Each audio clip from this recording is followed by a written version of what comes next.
أعوذ بالله من الشيطان الرجيم بسم الله الرحمن الرحيم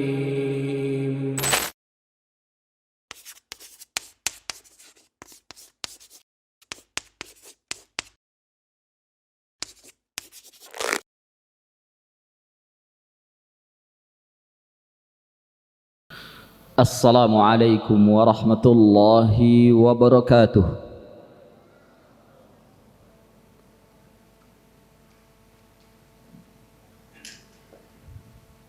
Alhamdulillah wassalatu wassalamu ala Rasulillah wa ala alihi wa ashabihi wa man walah. Ashhadu an la ilaha illallah wahdahu la syarika lah wa ashhadu anna Muhammadan abduhu wa rasuluhu la nabiyya ba'dah. Allahumma salli wa sallim wa barik ala nabiyyina Muhammad wa ala alihi wa ashabihi ajma'in, amma ba'd. Ikhwani wa akhwati fillah, a'azzani Allah wa iyyakum. Kembali kita melanjutkan kajian kita dari pembahasan kitab At-Tauhid karya Syekhul Islam Ats-Tsani Muhammad ibn Abdul Wahhab bin Sulaiman At-Tamimi rahimahullahu ta'ala. Dan pembicaraan kita masih berputar pada babu man ata'a al-ulama'i wal umara'a fi tahrimi ma ahallallahu aw tahlilu ma harramallahu faqad ittakhadhahum arbaban min dunillah. Siapa saja yang mentaati ulama dan umara dalam pengharaman apa yang dihalalkan oleh Allah, atau menghalalkan atau penghalalan apa yang diharamkan oleh Allah, maka ia telah menjadi atau menjadikan mereka, mengambil mereka arbab, Rabb, Tuhan selain daripada Allah Azza wa Jal. Sebenarnya pendalilan dari bab ini sudah pernah kita bahas saat musannif menyebutkan ayat ittakhadhu ahbarahum wa ruhbanahum arbaban min dunillah wal masih ibnu maryam wa ma umiru illa liya'budu ilaha wahida la ilaha illahu subhanahu amma yusyrikun. Ini dalilnya. Mereka telah menjadikan ahbar wa ruhban. Ahbar ini ulama-ulama dari kalangan Bani Israel, ulama-ulama dari kalangan Bani Israel. Ada yang mengatakan ahbar ini ulama-ulama dari Yahudi. Wa ruhban ini adalah al-ubbad, ahli ibadah dari kalangan Nasara, atau juga ada yang mengatakan ulama-ulama Nasara, Ahbar wa ruhban ini adalah ulama dan ahli ibadah dari ahlul kitab. Mereka itu, ahlul kitab itu, menjadikan ulama-ulamanya dan ahli-ahli ibadahnya arbaban min dunillah, arbaban min dunillah, Rabb atau Tuhan selain daripada Allah.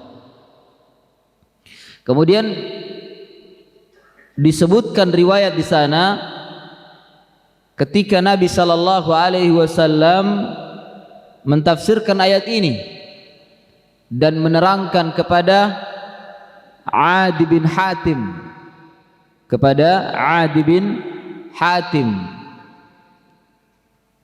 Nabi menjelaskan bahwa ahlul kitab itu menjadikan ulamanya dan ahli ibadahnya sebagai Tuhan.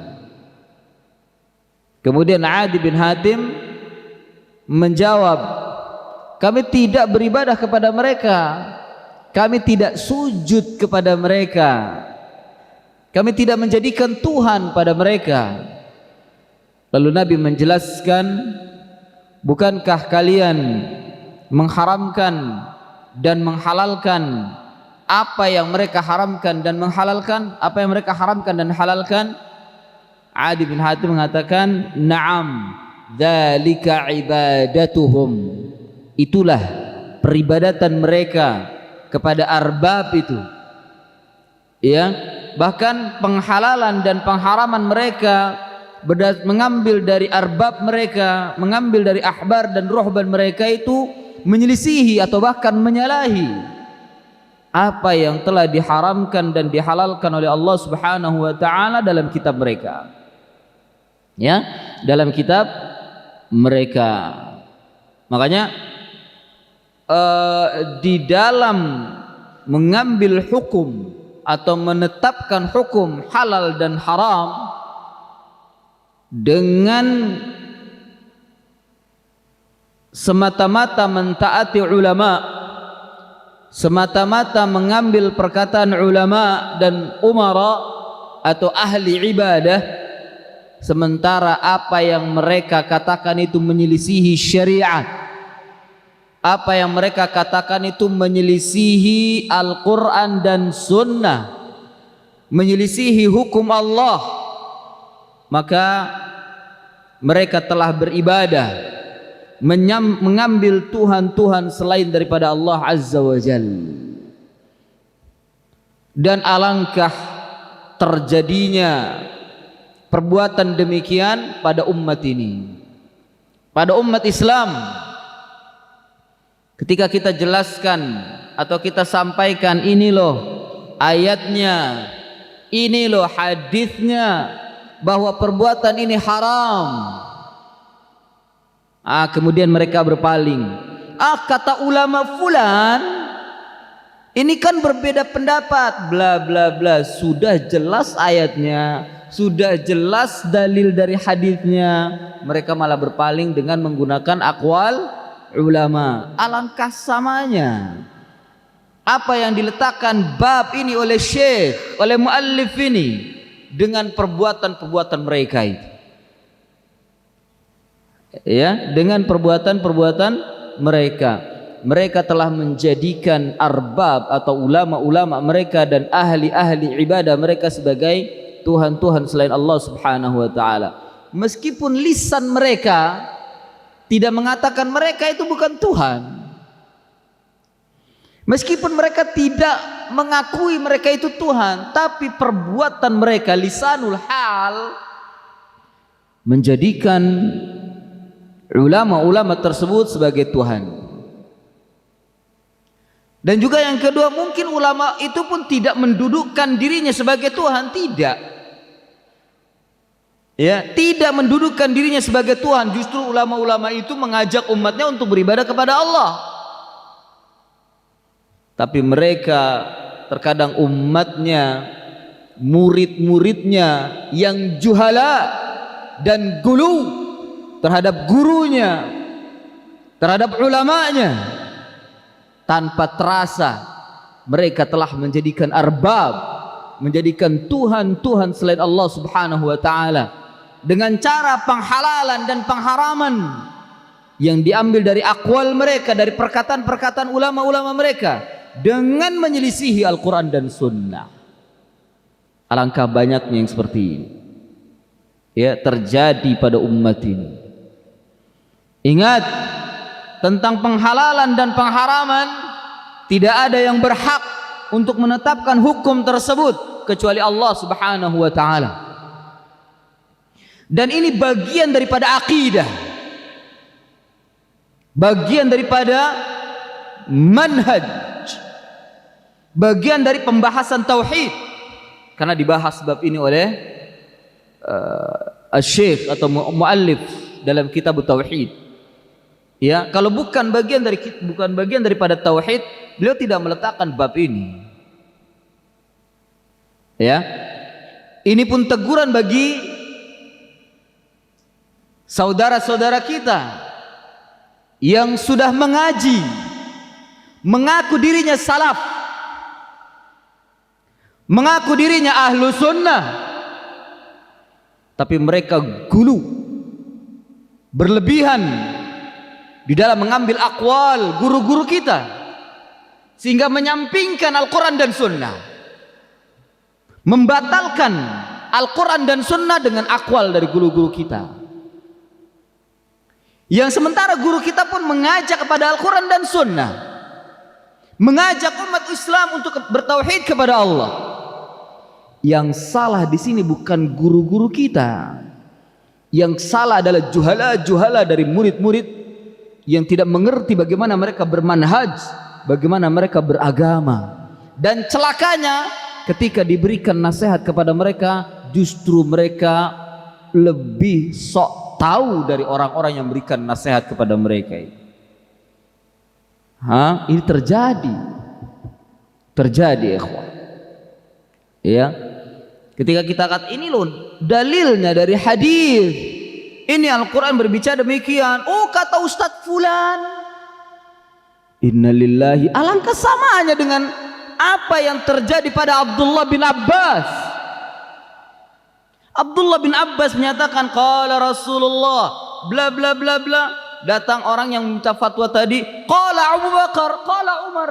Sama tidak? Sama. Alangkah samanya malam ini dengan malam kemarin dari orang-orang yang juhala itu.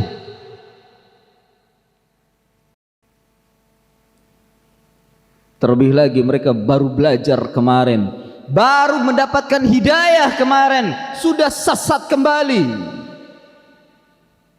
Tidak ada 2 atau 3 menit sudah sesat kembali mereka.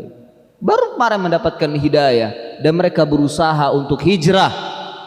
Ketika hijrahnya ingin dibimbing dan dinasehati, dibantah dengan sok taunya, dengan mengatakan kata Ustadz Fulan, kata Ustadz Fulan. Masya Allah, itu bukan manhaj salaf yang seperti itu. Ya. Dan muqallid, orang-orang yang taklid, kata Imam Ahmad, tidak terhitung dalam ahli ilmu.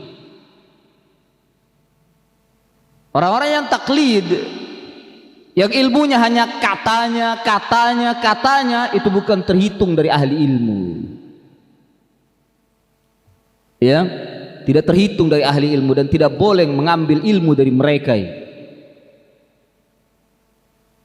Perhatikan ini manhaj. Ini manhaj salaf. Al-ilmu qabla al-qawli wal-amal, wa laysa qila wal-qal. Ilmu dulu sebelum berkata dan beramal, bukan katanya-katanya. Iya. Hati-hati, juga terjebak pada kita barusan hijrah, barusan masuk mendapatkan hidayah, dia mengenal sunnah, kemudian mereka terjebak ata'al ulama wal umara fit tahrimi wa ahallu fit tahrimi wa tahlili ad-din, dalam pengharaman dan penghalalan agama yang menyelisihi syariat, menyelisihi apa yang telah ditetapkan oleh Allah Subhanahu wa taala. Ini teguran bukan hanya untuk orang-orang musyrikin, bukan ya ikhwah. Dan jangan merasa kita telah masuk atau telah mengerti atau mendapatkan hidayah sunnah, kita tidak terjebak dalam ini. Jangan pernah merasa demikian. Ya, jangan pernah merasa demikian.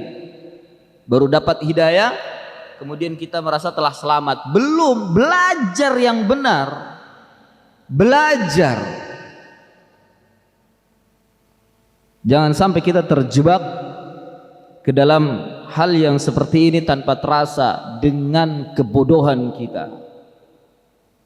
Iya? Ikhwani fillah, a'azzani Allah wa iyyakum. Kemudian juga dalil yang sudah kita baca pada pertemuan yang terdahulu, yakni perkataan Abdullah bin Abbas tentang kekhawatirannya Allah menghujani batu dari langit kepada orang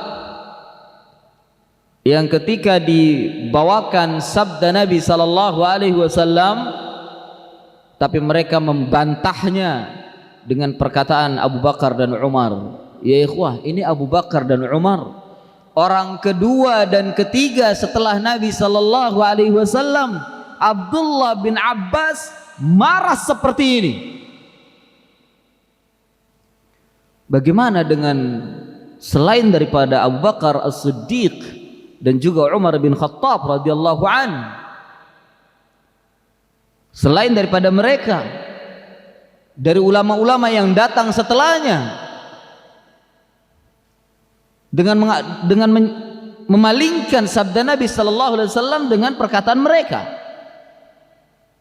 tentu lebih aula lagi, apalagi dengan tokoh-tokoh pada zaman sekarang ini yang banyak sekali tafsiran-tafsiran mereka jauh dari apa yang diinginkan oleh Allah dan Rasulnya.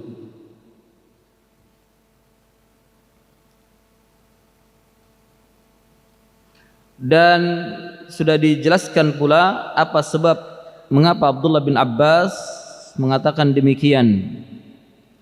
Ya, yushiku an tanzila alaikum sajaratun minas sama, aqulu qala Rasulullah wa taquluna qala Abu Bakar wa Umar. Hampir-hampir ada yang mengartikan aku khawatir, aku takut akan turun kepada kalian batu dari langit. Dan bagi Allah itu mudah, batu dari langit, ya, apalagi batunya panas. Aku berkata,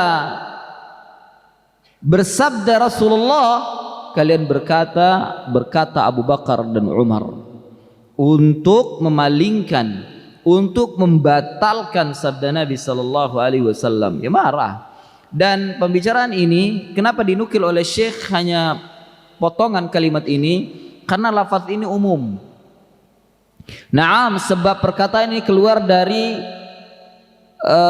Abdullah bin Abbas untuk menjawab pertanyaan seseorang tentang bagaimana kaifiat haji yang diajarkan oleh Nabi, bahwa Abdullah bin Abbas menyarankan untuk tamattu', tapi mereka punya pendapat lain. Ya kalau punya pendapat lain ya jangan tanya. Ada sebagian mereka nanya cuman ngetes. Wah, ini nggak adab yang seperti ini. Nanya cuman ngetes, bukan ahli ilmu yang seperti itu, bukan talib yang seperti itu. Ya, kalau tahu pendapat sendiri pegang, gak usah dibenturkan dengan, apalagi dengan sabda Nabi. Ya jelas Abdullah bin Abbas marah. Sama seperti kita juga setelah mengetahui hukum atau kita punya pendapat dan kita memegang pendapat itu, jangan ngetes guru kita dengan bertanya. Kemudian setelah guru kita menjawab, kita benturkan dengan pendapat kita atau apa yang kita ketahui. Ini tidak adab yang seperti ini. Sama dengan apa yang dilakukan oleh orang ini yang bertanya kepada Abdullah bin Abbas. Bertanya tentang tamattu. Abdullah bin Abbas membawakan dalil dari hadis. Dia bantah dengan perkataan Abu Bakar dan Umar. Pendapatnya Abu Bakar dan Umar. Ya marah. Ini bukan adab yang seperti ini. Bukan adab talibul ilmi. Sebenarnya ini ada faedah diantaranya, di antara adab talibul ilmu itu tidak membenturkan perkataan dari kedua pendapat. Apalagi dia membenturkan sabda Nabi dan ini membatalkan sabda Nabi dengan perkataan yang lain. Ya jelas ini sekaligus Abdullah bin Abbas mengingkari perbuatan orang ini. Jadi tidak adab ya ketika antum punya pendapat, ya, kemudian mendengar guru kita penjelasannya berbeda dengan pendapat kita atau mungkin dengan ilmu yang kita ketahui, dan guru kita menguatkan apa yang beliau ketahui. Jangan antum tanya, apalagi cuma ngetes. Jangan, kecuali kalau antum ingin meneliti kembali di mana sumber-sumbernya. Kalau saya ingin rujuk dan pindah pendapat ya silahkan, tapi tidak membenturkan dengan perkataan Ustadz, kata Ustadz Fulan. Lah, itu bukan adab yang seperti itu.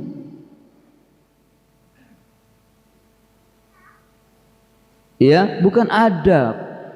Apalagi ternyata dia tahu dirinya itu pendapatnya lemah dari apa yang dijelaskan dari guru kita. Artinya dilemahkan oleh guru kita. Kemudian kita tidak terima, lalu membenturkan dengan perkataan Ustadz Fulan. Adabnya bobrok yang seperti itu dari talibul ilmi itu. Jangan mengaku talib yang seperti itu. Ya. Dengarkan penjelasan mereka, dengarkan dengan adab. Oh, ternyata guru kita berpendapat demikian. Jangan benturkan. Apalagi kata Ustadz Fulan, kata Ustadz Fulan. Kalau ingin diskusi bagaimana Ustadz? Ya diskusi di balik layar. Ya, di balik layar. Terlebih lagi antum tahu kalau pendapat guru kita lemah, jangan dijatuhkan di hadapan majelis. Ini adabul khilaf. Adab di dalam berbeda pendapat. Ya. Begitu. Kemudian juga ketika berdiskusi juga bukan dengan katanya-katanya, antum bawa hujjah, antum bawa dalil. Bila perlu antum tahu bagaimana seluk-beluk dalil itu, bagaimana tasihnya, pensahihannya dari para ulama, bagaimana usulnya, bagaimana para ulama mengambil istinbat. Tahu, bukan hanya katanya-katanya. Baru antum diskusi dengan guru. Kalau nggak tahu ilmu usul, diam sudah, pegang pendapatnya.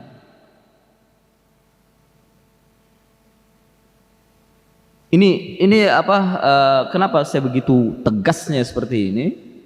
Karena ada anak-anak baru hijrah, baru masuk, baru kenal sunnah, petantang, petenteng, nantang guru. Astagfirullahaladzim, yang gurunya udah belasan tahun belajar dengan masyayikh, baru masuk petantang-petenteng, sok tahu. Ini bukan adab yang seperti itu. Ya, qadar Allah yang baru masuk juga mantan preman lagi yang terlalu semangat. Ini juga yang mantan preman baru kenal sunnah, jangan bawa premannya ke majelis. Ya, belajar adab. Mantan preman masuk majelis ketika pendapatnya beda dengan gurunya, ditantang gurunya. Apa-apaan? Ini bukan jalanan. Bukan jalanan, adab majelis. Mantan preman kalau ingin belajar, ikuti talib. Pindah.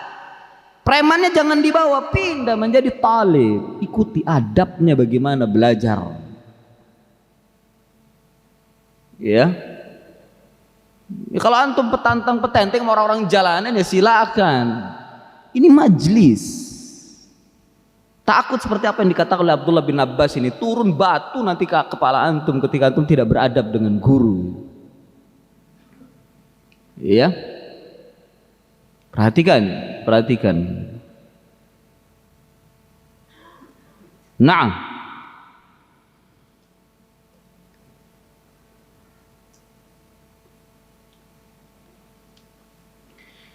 di antara lafaznya di sini saya bawakan apa yang diletakkan oleh Imam Bukhari dalam kitab sahihnya di Kitabul Umrah,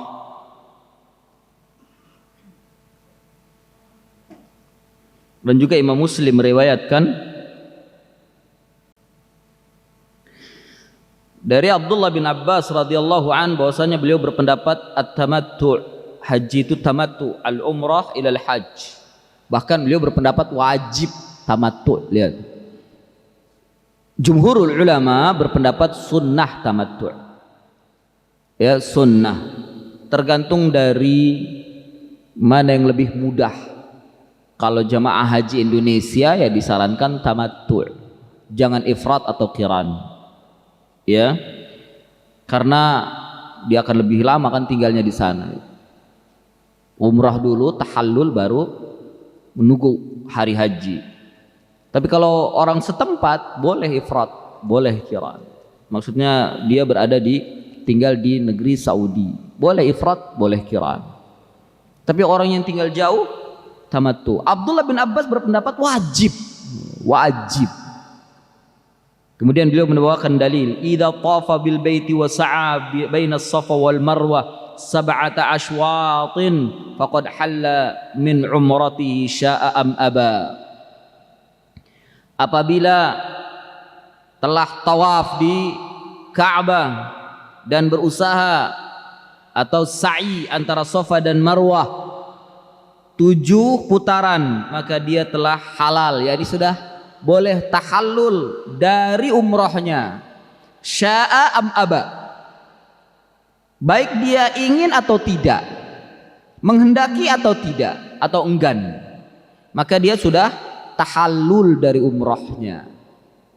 Ya, hal ini berdasarkan dengan hadis Suraqah bin Malik ketika Nabi memerintahkan kepada mereka ayyaj'aluha umratan, untuk menjadikan umrah ibadahnya itu.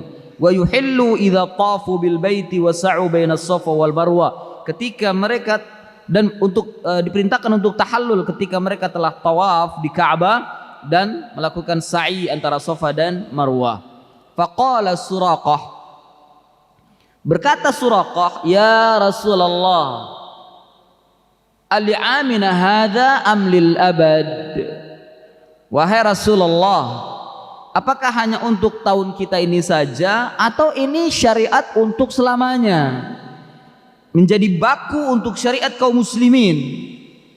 Faqala, maka Nabi menjawab, bal lil abad, bahkan ini untuk selamanya. Syariat haji itu dengan tamattu' untuk selamanya. Nah, Abdullah bin Abbas memahami ifrat dan qiran itu mansukh.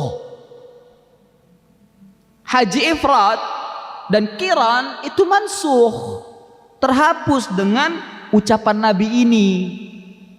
Ya, dari pertanyaan Suraqah kemudian Nabi menjawab balil abad, bahkan untuk selamanya.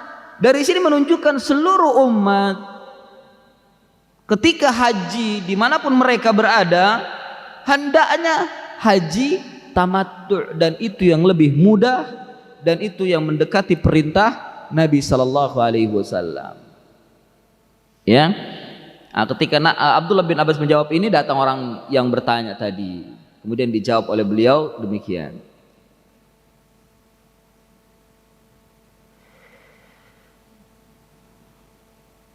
Naam, ini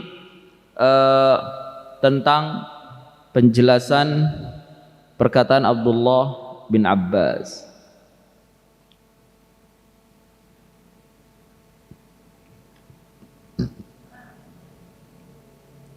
Kemudian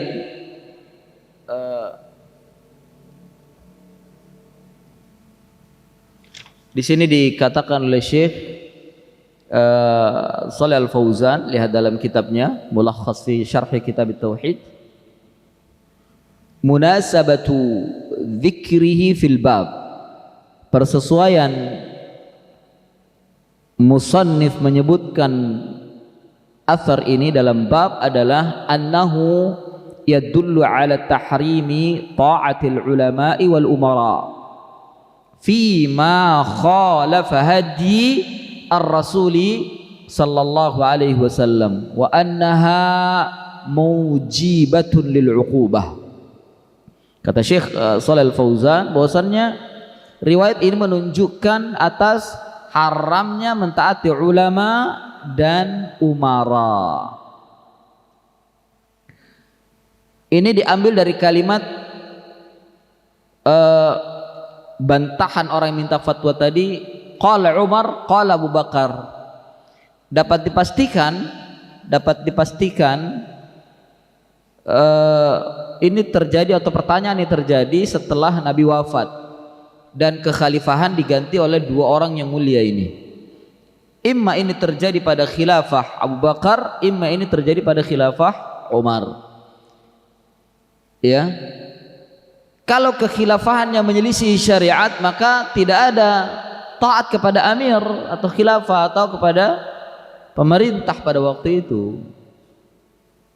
Ya, terbukti Abdullah bin Abbas membantah keras seperti demikian. Kemudian yang kedua, tidak syak lagi dan tidak diragukan bagi kita bahwa Abu Bakar dan Umar adalah ulama minas sahabah, ulama sekaligus umara, karena pada waktu itu mereka berdua ini adalah khalifah. Ya, kalaupun seandainya athar Abdullah bin Abbas ini keluar setelah Abu Bakar Siddiq, tentunya diganti oleh Umar bin Khattab. Mereka khalifah yang sekaligus ulama.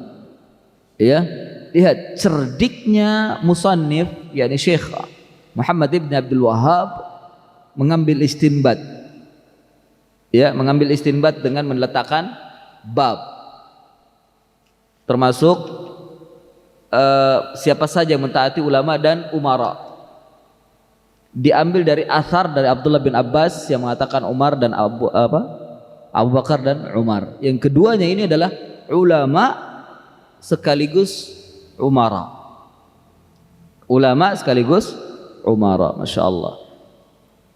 Ya, fima khalafa hadi Rasulullah sallallahu alaihi wasallam, pada apa yang menyelisihi petunjuk Rasulullah sallallahu alaihi wasallam, wa annaha mujibatul lil uqubah, dan penyelisihan tersebut akan membawa uqubah, musibah, bencana. Ya, menyelisihi perintah Nabi akan membawa bencana. Hatta Nabi masih ada pun terjadi bencana itu ketika mereka menyelisihi perintah Nabi sallallahu alaihi wasallam. Ada yang ingat kapan terjadi bencana pada sahabat dan mereka menyelisihi disebabkan karena mereka menyelisihi perintah Nabi?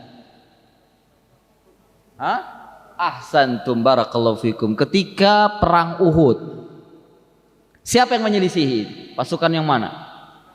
Iya, pasukan pemanah yang berada di bukit. Ya, yang berada di bukit. Sebenarnya kaum muslimin itu menang kaum muslimin. Menang. Kocar-kacir orang-orang kafir itu.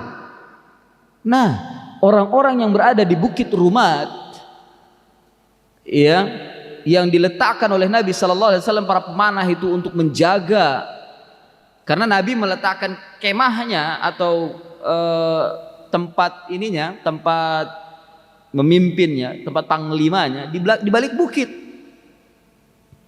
Ya, di balik bukit. Dan Nabi di sana. Diletakkan para pemanah ini supaya mereka tidak nyerang memutar gitu. Nah, ada satu mereka yang ketika melihat kaum musyrikin itu udah lari tunggang langgang ke arah selatan. Karena memang mereka datang dari arah selatan. Ke arah selatan, lari seperti ingin kembali ke tempat ke negerinya, ke Mekah. Pasukan Rumat, pasukan pemanah ini melihat, wah mereka sudah pergi. Mereka melihat ghanimah. Ada sahabat yang taat memberikan peringatan, jangan turun dulu, Nabi belum memerintahkan. Ya, orang-orang di antar pasukan mereka ada yang mengatakan mereka itu nifaq. Buat apa lagi menunggu perintah? Mereka sudah habis, nggak usah nunggu. Ya, nggak usah nunggu. Ya, ijtihadnya keliru. Kalaupun itu ijtihad, tapi ijtihadnya keliru. Tapi jelas itu menyelisih perintah Nabi Sallallahu Alaihi Wasallam. Karena Nabi mengatakan jangan turun sebelum kalian diperintah untuk turun dari bukit. Lafaznya tidak ada pengecualian di sana, mutlak perintahnya harus ditaati sampai mendengar perintah Nabi untuk turun dari bukit. Tapi mereka turun sebelum ada perintah. Ini pelanggaran. Meskipun mungkin prediksi mereka itu musuh sudah kalah. Bahkan sudah 70% lah kalah, 85%, dan mereka banyak meninggalkan ghanimah. Turun mereka, hanya tinggal beberapa orang di atas bukit, nggak sampai 10 orang. Dan Khalid bin Walid pada waktu itu belum masuk Islam, dia ikut pasukan musyrikin. Melihat strategi itu telah hancur. Khalid bin Walid tadinya arah ke selatan, dia membawa yang berada di bawah pimpinan pasukannya, di bawah pasukannya itu digiring, putar balik itu. Terlihat dengan mata putar balik. Orang-orang yang sudah berada di bawah sibuk dengan ghanimah, lupa dengan pasukan Khalid bin Walid. Berputar Khalid. Pasukan panah yang tinggal beberapa orang memanah, nggak ada apa-apanya. Karena cuma beberapa orang, nggak ada apa-apanya, nggak bisa memberhentikan pasukan Khalid untuk menyerang balik. Putar sampai ke kemah Nabi, diacak-acak sama Khalid bin Walid itu, sampai giginya Rasulullah patah, berdarah, luka. Dan ada beberapa orang sahabat yang menjadi tameng untuk Nabi, menjaga Nabi, meninggal dunia, dibunuh oleh pasukan Khalid. Dari situ sahabat-sahabat ya, mereka pasukan yang masih sibuk dengan ghanimah kaget dengan berita Nabi mati, Muhammad mati, Muhammad mati. Kaget, mereka sibuk dengan ghanimah itu, bingung. Ya, bingung. Orang-orang yang sibuk kumpulkan ghanimah pun tidak luput dari serangan pasukan Khalid dari belakang. Habis mereka juga, banyak yang mati. Lihat, hanya karena menyelisih perintah Nabi, habis mereka, bencana pada mereka. Itu Nabi masih ada ya ikhwah. Gimana sekarang Nabi sudah nggak ada? Antum berani menyelisih perintah Nabi, habis antum, habis. Bencana akan datang. Ya, perhatikan sabda Nabi itu luar biasa. Jangan sampai diselisih. Allah pun sudah juga memberikan peringatan dalam ayat-ayatnya. Jangan sekali-kali menyelisih perintah Nabi dengan banyak alasan. Orang-orang yang berada di atas bukit tadi kan banyak alasan. Nggak ada lagi musuh. Gitu. Kita sudah menang, nggak ada lagi musuh. Buat apa nunggu lagi perintah? Mereka membatalkan perintah Nabi dengan ra'yunya. Dengan ra'yunya. Turun mereka, apalagi turunnya bukan karena lillahi ta'ala, karena nafsu dunia, berebutan untuk mengambil ghanimah. Dan di antara ghanimah, di antara kumpulan ghanimah itu ada perempuan-perempuan yang tersisa, yang nggak bisa lari, yang nggak bisa berdaya itu. Karena memang mereka kan juga bawa perempuan ya. Perempuan itu kalau di tahun jadi ghanimah itu. Jadi ghanimah. Itu mereka menyelisih perintah Nabi, celaka, bencana menimpa mereka. Nabi sedih, sedih luar biasa. Ya, sedihnya bukan karena bukan karena banyaknya para sahabat yang meninggal. Beliau sedih, kenapa kok mereka melanggar perintahnya? Itu sedihnya. Kenapa kok mereka melanggar? Berani-beraninya mereka melanggar. Ya, mereka melanggar perintah Nabi Sallallahu Alaihi Wasallam. Makanya ini dibawakan pada dalil yang kedua oleh Imam Ahmad bin Hanbal. Isya jam berapa? 1 menit lagi. Masya Allah. Ya, kita baca, disebutkan di sini waqala Ahmad bin Hanbal ajibtu liqaumin arafu al-isnada wa sihhatahu yadhhabuna ila ra'yi Sufyan wallahu ta'ala yaqul falyahdharil ladzina yukhalifuna an amrihi an tusibahum fitnah. Terusannya itu au yusibahum adzabun alim. Atadri mal fitnatu? Al fitnatu asyirku. La'allahu idza radda ba'd qawlihi ay yaq'a fi qalbihi syai'in min az-zayghi fayahliku. Tarjum.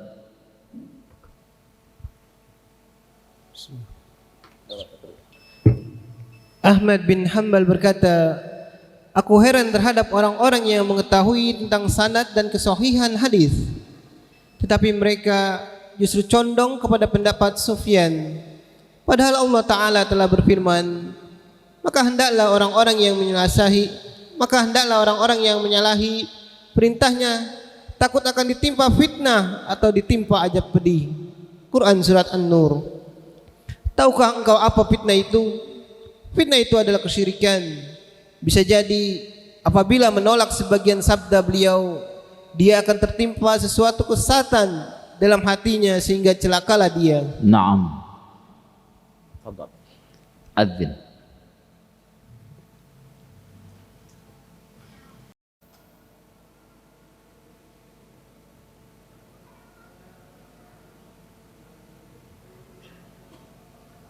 Naam. Ikhwani fillah, a'azzani Allah wa iyyakum. Perkataan Imam Ahmad ini diriwayatkan oleh Al-Fadl bin Ziyad dan Abu Talib, sebagaimana yang disebutkan oleh Syekh Abdurrahman Syekh Abdurrahman bin Hasan Al-Syekh dalam kitab Fathul Majid, syarah kitab Tauhid. Kalau yang punya kitab Fathul Majid silahkan dirujuk. Ini diriwayatkan juga oleh Al-Fadl bin Ziyad dan Abu Talib. Adapun Al-Fadl bin Ziyad mendengar dari Ahmad, Imam Ahmad berkata, nazartu fil mushaf fawajadtu ta'atar Rasul sallallahu alaihi wasallam fi 33 mawdi'an thumma ja'ala yatlu falyahdharil ladzina yukhalifuna an amrihi an tusibahum fitnah al-ayah. Fadzakara min qawlihi al-fitnatu asy-syirku ila qawlihi fayuhlik. Thumma ja'ala yatlu hadhihi al-ayah fala wa rabbika la yu'minuna hatta yuhakkimuka fima shajara bainahum thumma la yajidu fi anfusihim harajan mimma qadaita wa yusallimu taslima. Jadi lafaznya Fadl bin Ziyad, Imam Ahmad itu berkata, aku melihat dalam mushaf, yakni membaca Al-Quran dan juga meneliti, aku mendapati perintah untuk mentaati Rasul sallallahu alaihi wasallam ada 33 tempat dalam Al-Quran. Ada 33 tempat dalam Al-Quran atau 33 ayat di berbagai tempat yang tersebar dalam Al-Quran. Kemudian Imam Ahmad berkata dengan membawakan ayat falyahdharil ladzina yukhalifuna an amrihi an tusibahum fitnah. Fadzakara, lalu beliau menyebutkan min qawlihi al fitnah, makna fitnah itu adalah asyirku, syirik. Ya, kenapa Imam Ahmad mentafsirkan fitnah itu syirik? Syirik yang beliau maksud adalah asyirku fit ta'ah. Asyirku fit ta'ah, kesyirikan ya di dalam ketaatan. Artinya orang yang taat ini di dalam ketaatannya telah menyekutukan Allah, yang sejatinya ketaatan tersebut diserahkan kepada Allah Subhanahu wa taala dan juga kepada nabinya alaihi salatu wassalam. Namun ketika menyelisihi perintah Nabi yang sejatinya juga menyelisihi perintah Allah Subhanahu wa taala, maka dia telah melakukan kesyirikan dalam ketaatan. Ya. Karena man ata'ar rasula faqad ata'a Allah. Barang siapa yang mentaati Rasul, maka dia telah mentaati Allah Azza wa Jal. Ketika dia menyelisihi Rasul, secara tidak langsung dia telah bahkan secara tidak langsung, secara langsung dia telah menyelisihi ketaatan kepada Allah Azza wa Jal. Maka dikatakan dia telah melakukan kesyirikan, kata Imam Ahmad. Asyirku fit ta'ah. Kesyirikan di dalam taat. Ya. Kemudian thumma ja'ala yatlu.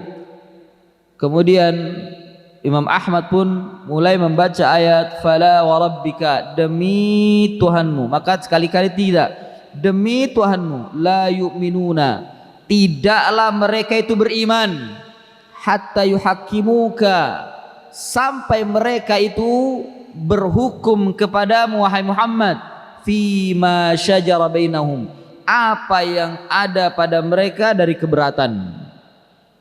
Ya, artinya mereka berhukum kepada Nabi Muhammad pada apa yang mereka berat, ya, dan mereka tidak keberatan bila Nabi Muhammad memutuskan sebuah hukum.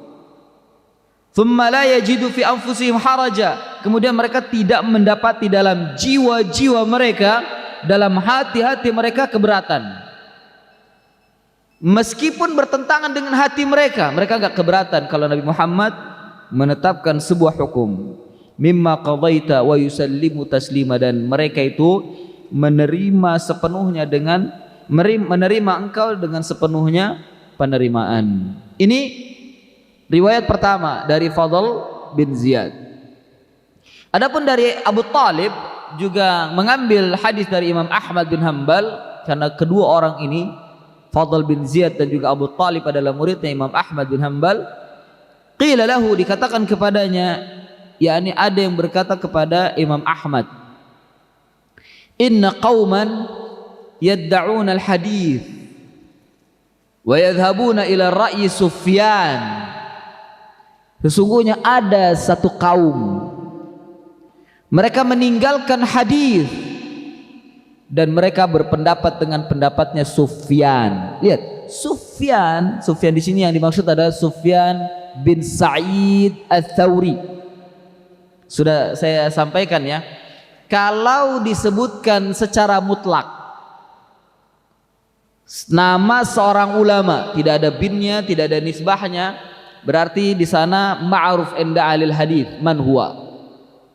Seperti Sufyan tidak disebutkan bin siapa, tapi disebutkan saja Sufyan. Maka yang dimaksud al-ma'ruf indal ulama adalah Sufyan Ats-Tsauri, Sufyan bin Sa'id Ats-Tsauri. Kalau yang dimaksud Sufyan ibn Uyainah gimana? Ya disebutkan binnya Sufyan ibn Uyainah. Meskipun sebagian ulama ada mengatakan dua Sufyan ini tidak perlu disebutkan binnya, tidak perlu disebutkan nasabnya, karena ma'ruf indal ulama. Lalu bagaimana mengetahuinya ini adalah Sufyan ibn Uyainah atau Sufyan Ats-Tsauri? Lihat siapa muridnya yang mengambil atau yang mengatakan, karena biasanya kalau dikatakan an Sufyan umpama, lihat ini siapa muridnya nih? Oh, ini muridnya Sufyan ibn Uyainah. Berarti yang dimaksud adalah Sufyan ibn Uyainah. Tapi kalau dikatakan an Sufyan, ini muridnya adalah murid Sufyan Ats-Tsauri, maka yang dimaksud Sufyan di sini adalah Sufyan Ats-Tsauri, gitu maksudnya. Namun secara mutlak kalau disebutkan Sufyan saja, yang dimaksud adalah Sufyan Ats-Tsauri. Naam. Kemudian ada satu kaum, mereka meninggalkan hadis dan mereka berpendapat dengan ra'yunya Sufyan Ats-Tsauri. Sufyan Ats-Tsauri min ulama'i salaf, min ulama'i ahli sunnah, ya, min ulama'i ahli sunnah, dan beliau pun punya usul wajib kaum muslimin untuk kembali kepada Al-Quran dan sunnah. Sekali-kali Sufyan Ats-Tsauri tidak pernah menyebutkan kepada manusia untuk mengikuti dirinya, tidak sama sekali. Kalla tsumma kalla. Berarti yang salah siapa ini? Kaum ini yang mereka berpaling dari hadis kembali kepada ra'yunya Sufyan. Sufyannya tidak pernah menyerukan kepada orang-orang ini untuk mengikuti dia, tidak. Harus mengikuti Al-Quran dan hadis. Lihat alangkah samanya dengan waktu kita sekarang ini. Celakanya orang-orang yang baru mengenal atau murid-muridnya ini yang gulu terhadap guru-gurunya. Gurunya gak pernah menyerukan kamu harus ikut saya. Tidak, gurunya pasti mengatakan ikuti Al-Quran dan hadis ala fahmis salaf. Murid-muridnya yang gulu terhadap gurunya itu meninggalkan hadis dan mengikuti madhab fulan. Lihat ya, sesungguhnya ada satu kaum mereka meninggalkan hadis dan dia berpendapat dengan ra'yunya Sufyan dan yang lainnya. Faqala, lalu Imam Ahmad berkata, a'jibu liqaumin sami'u al-haditha wa 'arafu al-isnada wa sihhatahu yadda'una wa yadhhabuna ila ra'yi Sufyan wa ghairuh. Ajabu ini aneh, sangat apa ya, sangat ya aneh ya, atau apa ya, menakjubkanku ya. Sangat menakjubkanku. Takjub apa ya? Takjub bukan karena takjub keindahannya, takjub kebodohannya. Ya, apa yang ditakjubkan oleh Imam Ahmad? Ya kebodohan orang itu. Lihat setelahnya Imam Ahmad mengatakan liqaumin, kepada satu kaum yang mereka mendengar hadis, wa araful isnad, dan bahkan dia mengetahui sanadnya, wa sihhatihi, dan sahih hadisnya. Akan tapi mereka yadda'unahu, meninggalkan hadis itu, dan mereka berpendapat dengan ra'yu Sufyan, pendapatnya Sufyan Ats-Tsauri. Dan memang pada zaman ini, zaman Imam Ahmad, mazhab Sufyan Ats-Tsauri itu masih ada, masih bergaul, masih bergema. Ya, mazhab bukan hanya empat ini yang tertinggal saja, yang masih tertinggal di belakangan. Dulu banyak mazhab, termasuk diantaranya ada mazhab Tsauri, mazhab At-Tabari. Ya, selain daripada imam mazhab yang 4 ini. Bahkan mazhab Zaid bin Aslam ada, ini mazhabnya Madinah. Banyak mazhab dulu. Dan diantara mazhab yang bergaung pada waktu itu adalah mazhab Sufyan Ats-Tsauri. Mazhabnya Sufyan Ats-Tsauri. Nah, takjub Imam Ahmad, dia tahu sanad loh. Orang-orang ini tahu sanadnya, bahkan dia tahu tentang kesahihan hadis tersebut, tapi mereka meninggalkan hadis yang sahih hanya karena mengikuti madhab. Sama nggak dengan sekarang? Banyak. Ini loh hadisnya nih, ini Qurannya, hadisnya sahih. Madhab fulan nggak seperti ini. Masya Allah, ditinggalkan itu hadis, hanya mengikuti madhab. Subhanallah. Alangkah samanya malam ini dengan malam kemarin. Ya. Kemudian dilanjutkan lagi, waqala ta'ala, kemudian Imam Ahmad berkata, Allah berfirman, falyahdharil ladzina yukhalifuna an amrihi an tusibahum fitnah aw yusibahum adzabun alim. Ini ayat yang paling tegas dilarangnya kita menyelisihi sabda Nabi sallallahu alaihi wasallam. Karena akibatnya ada dua, imma tertimpa fitnah. Imam Ahmad mentafsirkan dengan kesyirikan, yaitu syirku fit ta'ah. Kalau riwayat Abu Talib ini, fitnah yang dimaksud adalah kafir, dia akan tertimpa kekufuran, bisa keluar dari Islam karena dia membuang hadis yang sahih. Ya, au yusibahum adzabun alim, atau dia akan tertimpa azab yang pedih di dunia wal akhirah. Ya, di dunia dan di akhirat. Sebagian ulama ada yang mentafsirkan, lihat dalam tafsir Ibnu Katsir ya, ada yang mentafsirkan yang maksud dengan fitnah adalah bid'ah. Ketika menyelisihi sunnah, tidak syak lagi dia akan terjatuh ke dalam bid'ah, karena lawan daripada sunnah adalah bid'ah. Ya, meskipun dia dengan alasan mengikuti mazhab. Antusibahum fitnah ay tusibahum bid'ah au yusibahum adzabun alim, atau Allah akan menimpakan kepadanya azab yang pedih, karena memang bid'ah adalah kemungkaran, tidak ada lagi yang menghancurkannya kecuali azab. Kullu bid'atin dalalah wa kullu dalalatin finnar.